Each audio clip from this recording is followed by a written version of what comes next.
ভারতকে অল্পতে আটকে রাখার পরিকল্পনা করেছিলেন বাংলাদেশ অধিনায়ক নাজমুল হোসেন শান্ত, কিন্তু তার পরিকল্পনা সফল করতে পারেননি বোলাররা, করেছেন হতাশ।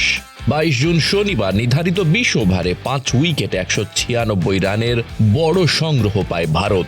টস জিতে প্রথমে ফিল্ডিংয়ে সিদ্ধান্ত নেয় বাংলাদেশ। টাইগার অলরাউন্ডারের স্পিনে কাটা পড়েন রোহিত। ভারতীয় অধিনায়ককে ফিরিয়ে প্রথম বোলার হিসেবে টি-20 বিশ্বকাপে উইকেট শিকারের হাফ সেঞ্চুরি করেন সাকিব। এরপর ঋষভ পন্থকে সঙ্গে নিয়ে রান চাকা সচল রাখেন বিরাট কোহলি। তাদের 32 রানের জুটি ভাঙেন তানজিম হাসান সাকিব। অষ্টম ওভারের প্রথম বলে ভারতীয় লিজেন্ড কোহলিকে বোল্ড করেন তরুণ টাইগার পেসার। উইকেটে নেমেই ছক্কা হাঁকান সূর্যকুমার যাদব। পরের বলে তাকে লিটনের ক্যাচ বানান তানজিম। জোড়া ধাক্কা খেলেও ভারতের রান তোলার গতি কমেনি।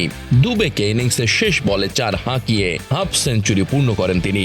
তার 27 বলের ইনিংসে ছিল 4টি 4 ও 3টি ছক্কার মার। ভারতের বিপক্ষে বাজে ব্যাটিংয়েই বিপাকে বাংলাদেশ। বড় লক্ষ্য তাড়ায় 10 বলে 14 রান করে আউট হন লিটন দাস। তানজিদ হাসান 31 বল খেলে করেন 29 রান। দলের হয়ে সর্বোচ্চ 40 রান করেন অধিনায়ক নাজমুল হোসেন শান্ত। সাকিব, মাহমুদুল্লাহ, হৃদয় প্রত্যেকেই ছিলেন ব্যর্থ।